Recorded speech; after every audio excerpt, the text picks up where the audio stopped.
And welcome back to the Bunch of Punts Betting Podcast, specialist show for football long shot bets. If you're new here, what we're trying to do, just get lots of long shot bets, basically. First half of the show, building an ACCA. Second half of the show, we've got some singles that we thought are worth flagging up for the weekend's action. EFL, I don't think we've got any Prem this weekend, but we're going down under. Matthew alongside me, how you doing, buddy? Yeah, good mate. Finally back after 2 weeks away. We seem to be inconsistent with it, but yeah, I've been on my travels last 2 weeks, so we haven't had time to do it. So we're back today and should be back for the coming weeks. Back, baby. Yeah, I was gonna say injuries and absence in camp. The first one, we started that darts league on a Thursday night, so that first one I was kind of buzzing when you said I'm not gonna have time because I was struggling.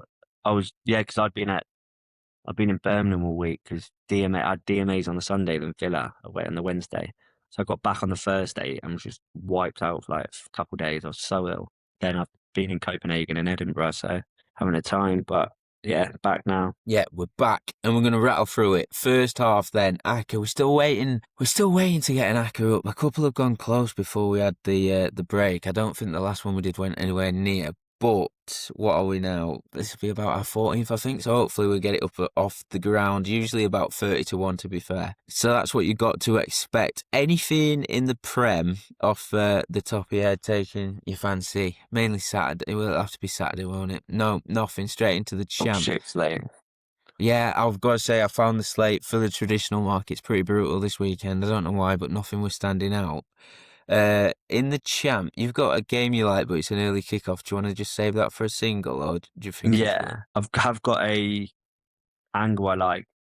QPR Sheffield United goals. Your away record for goals, you've it's only landed in 47%. At home, you're the second best team in the league for it, behind QPR. QPR have had it 13 out of 16 with the last 12 at home going over 2.5. And I think you've picked your goals up a bit recently. Ish. It seems like of what I've seen of Sheffield United, they're a bit more, I wouldn't say open because Wilder never is, but it's a bit like less pragmatic, I think, because it's basically gung ho. If you are going to somehow get playoffs, I think it's win. He's going to want to win every game, isn't he? Yeah, no, that's exactly it. I was thinking about this because I did a little preview for the Coventry game on Wednesday, and goals overs was 8-11 in that, and I just thought I'm a bit put off by that, but obviously Five of your last seven have gone overs, so yeah. there's obviously an upturn as you're chasing it. You're 9 points off the playoffs with 12 to go. It's unrealistic, but if you're going to have to basically win every game or 10 of those games. No, I think you're exactly right. That's what I was going to say about the Coventry game because United have been since late November like the best team points return in the Championship, and it put me off because I thought this is a big game. But then in hindsight, you need to go for it if you're Sheffield United. So QPR in a similar makes position. sense. They're 2 points ahead of you as well. So both. The only issue QPR might be a bit more reserved after losing 5-0 at Southampton, but they're mental for goals. Last 12 at home, I think it's a no-brainer for me. Yeah, I like that a lot. The only other thing in the Championship potentially, there's none of really other ones I really like for goals. Ipswich at home used to be good for goals, 17-20 overs against Swansea. I don't know how much stock you can put in that because they've not actually been that great for goals at home the last couple of months. The only other one, and it means going off on a weird hodgepodge of bets for the ACCA is potentially Southampton to win to 0 against Wednesday. 13 Yeah, to 10. I don't mind that at all. It's an easy angle every week against Blades. It's a bit short, Yeah, but you can. I meant a bit short for. for what it is, isn't it? I was going to say Ipswich to beat Swansea at home. Yep. It's a bit Yep. short. I was expecting shorter though. Ipswich have 10 out of 16 at home, and they're sort of hitting their stride a bit. But I say that they lost back to back against Wrexham, Mm. back to their best away at Watford. Only lost once at home. Swansea have got the fourth worst away record in the league. Only Oxford, West Brom, and Wednesday have worse. 1.6 obviously is a bit short for a single, but I think I was expecting a tad short of Ipswich over to Swansea, so I don't mind that pick at all either. Exactly. Yeah, spot on. This has gone in the ACCA. Joe said exactly the same. When I first saw it slate and I saw Swansea's price at 92, I thought they'd been flying under Matos. I wanted to back that, but as soon as you looked into it, away from home, as you said, so they lost at Derby, beat Watford with 10 men, Watford had a man sent off late, sorry. And then they lost at Hull, lost at Millwall, won at Oxford, who were struggling, lost at Coventry, lost at Stoke, lost at West Brom, lost at Bristol City, lost at Preston. You have to go back to the beginning of November, so they've only took 7 points in a long spell away from home. So I like that pick a lot, exactly the same as you. I think it's only because Ipswich have had a bit of bad form recently that you're getting anywhere near this price. They've won 4, as you said, but that was against Wednesday in August Mm-hmm. away, which is a gimme. Blackburn away early in the season, it was shit, and that was when Blackburn were at their worst, and that looked like one of the worst games ever. Then they obviously beat Oxford 1-0 and Watford. So the only real impressive one there is Watford, who are very consistent. They're very low margin away, and I think Ipswich have the potential just to blow them away. I do think it's far too it's not as short as I thought it would be, so that's why I like it a lot. Yeah, that's a naughty little pick. I've these three in provisionally for now. It's goals, QPR, Sheffield United, Southampton to win 2-0 at Hillsborough, and Ipswich to beat Swansea. It's 5.72 to 1 with 365. But obviously, those picks could change. Anything else in the Championship, or shall we dip into League One? Annoyingly, there's a couple of great games for goals, isn't there? Yeah, both 12:30 kickoffs. I don't know if you want to take the gamble. Leyton Orient v Barnsley. Worst defence in terms of goals conceded against the worst defence in terms of goals conceded per game in Leyton Orient against Barnsley. Barnsley also got one of the best attacks in the division. You can get both teams in overs, both teams to score a shade of odds on. But it is a 12:30, and I don't know. It's something about the double prong of that market that I think as soon as it goes odds on, I'm just a bit sceptical of it because you still need both teams to score and you still need at least 3 goals in the game. I'm stating the obvious here, but because it's early kickoff. Same with the Peterborough game. Anytime Peterborough are involved, I want to get goals on side, but that's an early kickoff as well. Anything else taking your fancy? You got Lincoln at 1-2 at home to Blackpool. I feel like they'll be going in a lot of people's hackers. Too short for me. Yeah, that's exactly what I thought. The same with the Swansea prize. I thought at first examination, I thought Blackpool look a bit big. Lincoln obviously 16 unbeaten. They picked up a few draws in that time, and Blackpool drew with Bolton in their last outing, so they might be turning a corner. The price that stands out for me actually, Plymouth at Rotherham, odds against. Plymouth absolutely flying. Since Derek Adams came in, head of football, it looked like Cleverley would get sacked. Since he's came in, obviously, he's not managing the team. I think he's just a good helping hand for Cleverley. They'd be third in the league since he came in. When he came in, they were obviously rock bottom. And then Rotherham, they're in a world of shit. And Plymouth last away beat Leyton Orient 3-1, Blackpool 4-0. Looked unlucky to lose to Stockport. Beat Peterborough away, drew at Stevenage, smashed Donny, beat Wickham. They're really good form away from, and then beat Port Vale. They're in ridiculous away form, Plymouth. Yeah, I really like it. They're third best away team in the league. Did you see that about what? No, go on. Sorry. No, I was going to say Rotherham might earmark for relegation start of the season. They've got the second worst home record in the league, and they're dog shit. 4-1, I think you tipped on that. Yeah, 5-1. Sorry. Donny absolutely battered them. Fucking hell. Yeah, did you see who got the it's doing the rounds on Twitter, not the top 20 tweeted it, the guy who got the highest XG for Rotherham. Yeah, it was a goalkeeper. The goalkeepers. I also saw a West Brom fan tweet that their 5th choice goalie for two years ago got higher XG on the weekend than Hegarty did for West Brom. Brilliant.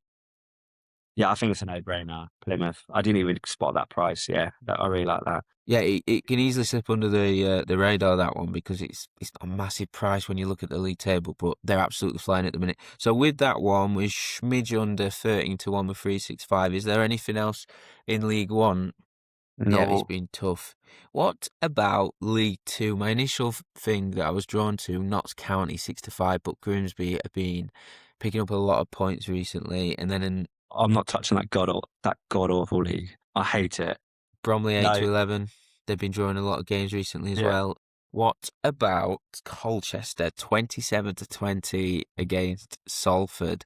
Salford, the streakiest team in the land. They've fallen outside the playoffs. They've lost a few games on the spin now. Is that not tickling your pickle? Because like League Two, you just get like a team going on a random 5-game losing streak, and then they'll go and win like 4-0. Well, that is exactly. League 2 is one of the leagues, I think, unless there's like a ridiculous standout prize, like you're getting Bromley at evens at home to someone's shit. I think it's just a League 2 in general. It's just the worst league. Anything in that league for goals, or you just complete avoid? Complete avoid. I always get stung by goals in League Two. I No hate matter it. It's such a shit league. where was that game? Two batshit teams, crazy. Swindon against someone that ended up 0-0. Thought it would have been. It was Salford a few months ago. Everything pointing towards goals. Goals got absolutely smashed in. 0-0. Classic. Right. So I'm guessing you got some stuff in non-league. There's three I like in the National North, but I've got them in a treble later, so I'm leaving. What odds is the Akka at the moment? Because I've got one in the National League. So the accurate at the minute is 12.78 to 1 with 365 in its overs. QPR Sheffield United, Southampton to win to 0 at Hillsborough, Ipswich to beat Swansea, and Plymouth to win at Rotherham in League One. So And we then could I've do got, with one more. over 2.5 in Halifax Sutton. Is Straight one I really, really facts. like. It has 11 out of 17 for Halifax at home. Only 8, so it's landed over 50% for Halifax at home and Sutton away. Sutton have Agatha in charge and I'm always back in goals with him. Sutton collapsed at Yeovil yesterday, conceded 2 in stoppage time to Leeds 3-2. Before that, they beat Wealdstone 3-0, Woking 2-1. They've been on a bit of dry spell. They were on a bit of dry spell for goals, but it's picked up again massively recently. Halifax, I just really rate at the moment. They drew Yeah. 2-2 at Rochdale against Rochdale. But they managed to get which is a really good result. The two before that went overs. Against Truro and Brackley went unders, but they're two very low margin teams. And then similar ilk games, Eastleigh and Aldershot, those saw 5 goals. They've got a lot of goals in them, 53 scored, 51 conceded in 35 games. At home, they've scored 32, conceded 19 in 17. They're scoring a lot, and I think it's a game that I've earmarked for goals, and I really like it. To 5 about that. Seems wonderful. And with that, the ACCA is 23.1. I think that's just about big enough. And you know what else is nice? We've got 2 overs. So QPR Sheffield United, Halifax Sutton, 2 results. Plymouth to beat Rotherham and Ipswich to beat Swansea. And then 1 rogue one, which is Southampton to win to 0 at Sheffield Wednesday. So you've got a nice even spread of angles. So yeah, if you're happy with that, happy with that? More than happy with that, yeah. Wallop 23.81 to 1, the 5-fold. That's what it pays out at Bet365. You can get bigger with AK bets if you're that way inclined, but we'll be What tracking it. temple booking? They're good AK bets.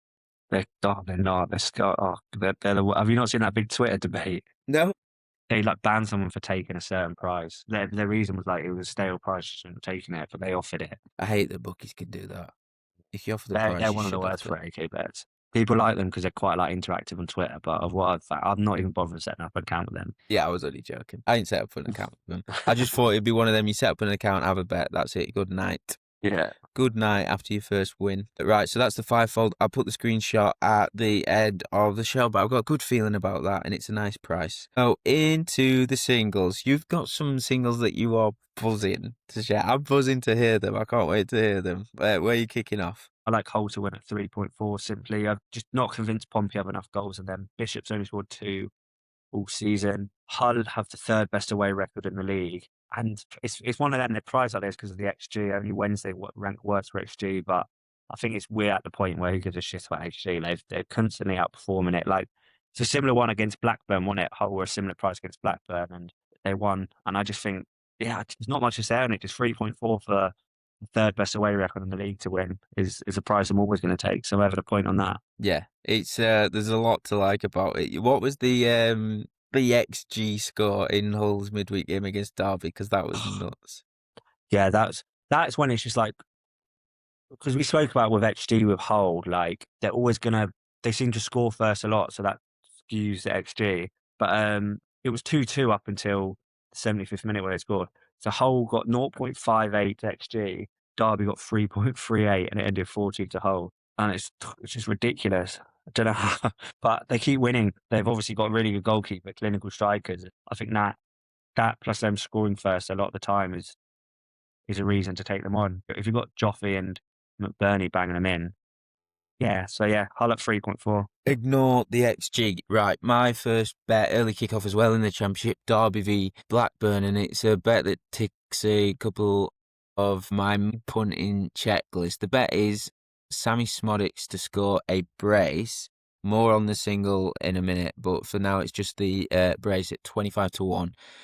Coral and Ladbrokes half a point on that. I wouldn't usually tip it with these firms, but I went into a shop on the high street and they had the same bets at the same prices on in shop, so I'll cut myself some slack and do it. But it ticks my boxes because obviously price is king and the price is really good about the single and the brace, but he's against his former employers. He opened his account in midweek in that game we just talked about. He got 4 goals with Ipswich in the Prem, second top goal scorer that season behind Liam Delap, and in his last full season in the Championship scored 27 times, and that was with Blackburn. 3 years, 0.37 goals per 90, 2-1 in places, which is probably a fair-ish price. And Blackburn, I know they've improved since O'Neill's come in, but they haven't kept a clean sheet on the road since their trip to Hillsborough at the end of December. So Sammy Smodic to score twice at 25s for the time being, but I'll come back to the single in a bit. Where are we going next? Yes, it's a goal double, and on the prices and how many goals needed, it does seem a bit short, but you've got to take in consideration the opposition and the way these teams are playing. So it's Sheffield Wednesday versus Southampton and Morecambe versus York. Southampton and York, 3 goals each, a point at 4.2, 4 goals each, half a point at 13.6, and 5 goals each, half a point at 17. Southampton scored 5 against QPR midweek. They're a sort of team under Tom Derecker who don't seem to relent. And that's what I like backing team for goals. They've got a very, very exciting attack. Echo's got them playing. They were always playing good football this season, just didn't finish, and they found that finishing touch. They also scored 4 against Leicester recently, and they just got goals in abundance. And we spoke off air about how Sheffield Wednesday don't seem to get battered at home, but they're down. They're awful, and I think they're down tools. I think if Calvin Phillips didn't get that red against then Blades could have put 4 or 5 past them. I only watched the second half, but from what I saw, like on the stats in the first half, I think all it takes is an early goal against Sheffield Wednesday, and then they're fucked. Then you got York, 91 in 34 games. They've scored at least 3 in their last 4. I think they've scored at least 2 in like 19 of the last 20 or something silly. They're just ridiculous for goals. And there's against a Morecambe team who are dire.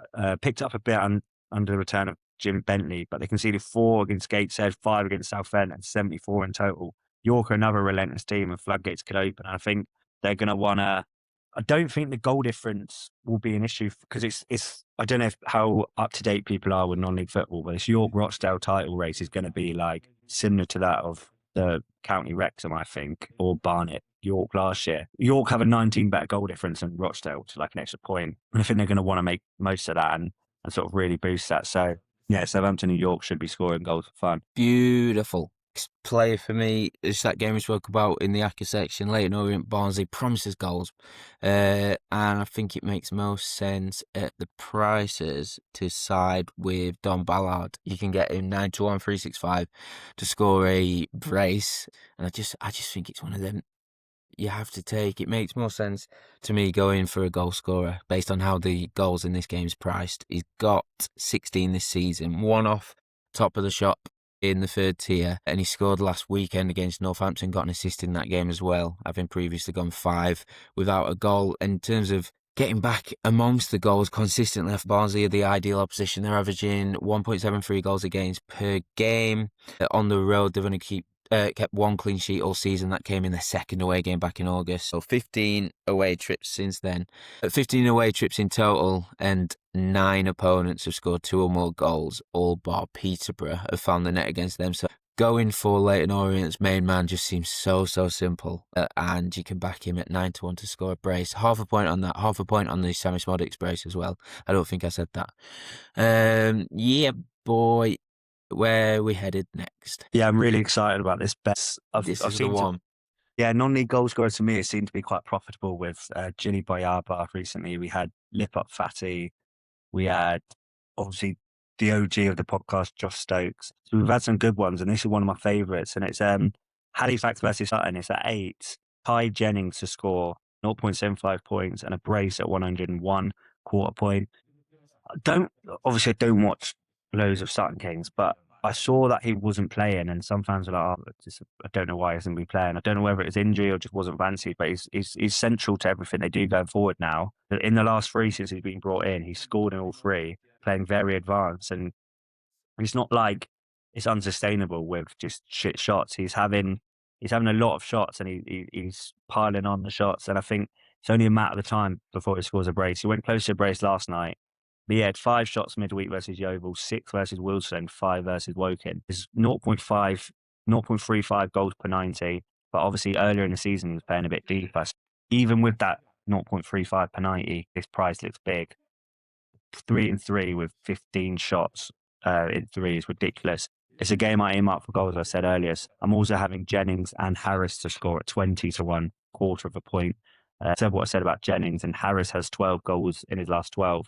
So it's two players that look prime for goals in a game that looks prime for goals at 20 to 1. Yes, I love them bets. Last time I think we did 2 goal scorers in a game, League Two. Who was it? I don't know if it was last season. It felt like it feels ages ago in the winter. Was it Bromley Boy? I can't remember. We did it last time. Only time I remember is doing it, and it won. Imagine a 2-1 win, Jennings brace, Harris goal for the Ashton. Bellissimo. Fantastic. Right, so I've tipped 2 players for a brace. I've got one more, but other bets as well. So Rotherham v Plymouth. We've got Plymouth in the Acca. They're away form. They're absolutely flying. Full stop, they're absolutely flying. So too is Pepple.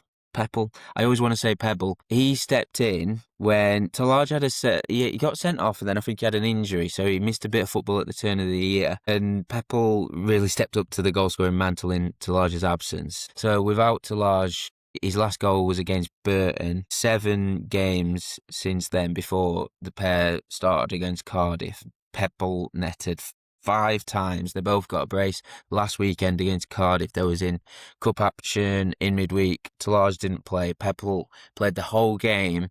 Pepple's slightly bigger price at 21 to 10 to score any time in 365. And I think in the end, that's why I went for him. The goals per 90 records of Talaj and Pepple are identical across their entire career. Their form recently this season, identical. I don't know how Talaj's minutes are going to be managed. I think he's just sort of coming back from an injury, so he played the large part against Cardiff, wasn't in the squad in the cup. So I think that was just the ultimate deciding thing, but Talaj can be backed at 2 to 1 with Sky, Paddy and Betfair if you want to take him, but I've gone for Pepple to score a brace. That's at 16 to 1, half point on that with Bet365. So all those 3 players as well, that's Smodics, Ballard, and Pepple. You can get them Trixie 25, 1-2 to 1 with Sky Bet. I'm having a point on that.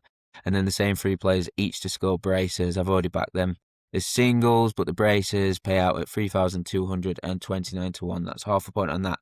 Total stake, just in case. I just really like all 3 of these matchups, to be honest. So yeah, anytime Trixie, brace Trixie, and each of the 3 players, Smodics, Ballard, and Pepple to score braces as singles, half a points on each. Where do we go now?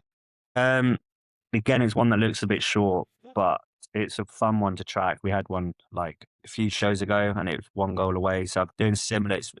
I like doing these when there's 3 games that I like for goals. Like I always make a note of the slate and what ones I want to back for goals. So this week it's Radcliffe versus Telford, Darlow versus Bedford, and Merthyr versus Buxton. I have lost my notes on these, but it's just a game that stinks of goals.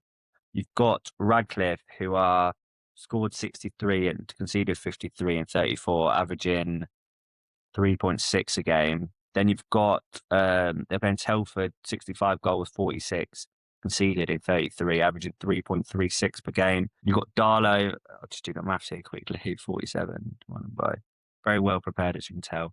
Darlow games averaging 3.4 goals, and they've had some mental scores recently. Beat Spennymoor 4-0, beat Merthyr 3-1. They had a 5-1 at Oxford, 4-3 at Bedford, 3-3 against Curzon, 5-2 against Peterborough, 5-1 versus Worcester. So they're just mental for goals. Bedford, 55 scored and 63 conceded for an average of just over 3 a game again.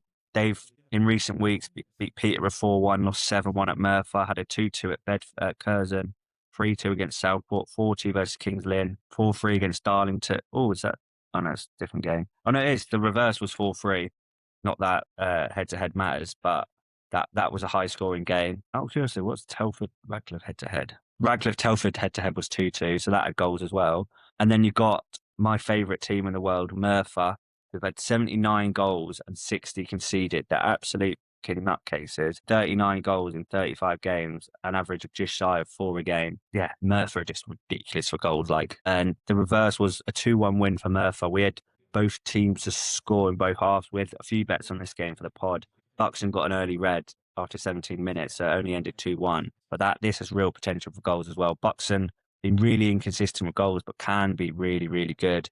They've seen over 3 goals a game. So it's 6 teams that have seen a lot of goals, and it's just the perfect matchups. And I think I had similar in the last leg. So I'm going again over 3.5 goal treble, half a point at 12.1, and both teams score both halves. Point on the trick fee total, 4 times 0.25 points at 1,140. All of them end 2-2, 1 goal in each half. Rich. That'll be absolute perfection. I do love the both teams to score in both half, Trixie, because there's a world where it's on at half time. It was large. I'm pretty sure I had the exact, because I think they like the fixtures are flipped. I think I had the exact same bet last time, and if I remember correctly, I don't know if I just. No, I had a very similar bet last time, and I had a sweat. I can't remember what games it was, but it was because I remember I was at my mate's house in Derby watching it, and we had Murph, Buxton, and Aka, and it was just a massive sweat on. So these ones, if all 3 are level at half time, it's such a good sweat. Another bet. I've got another Trixie. Sorry, it just cut out the connection there, so I just finished the show, recap the Aka. I've got one more Trixie. Matthew's got another few bets from A-League. We'll probably try and get them out on Twitter. Office Wi-Fi is shite. But said about goal scorer Trixie, Sonny Bradley, Lincoln, host Blackpool, Jesse Deborah, Bromley host Accrington, and Urian Timber, Arsenal host Chelsea on Sunday. 3 set-piece mismatches. You got like literally the best team in the league on all 3 occasions against one of the worst sides at defending set-pieces in all 3 occasions. The only one I potentially wanted to add to this list was Coventry at home to Stoke. Same case there, but the centre-back prices are so short.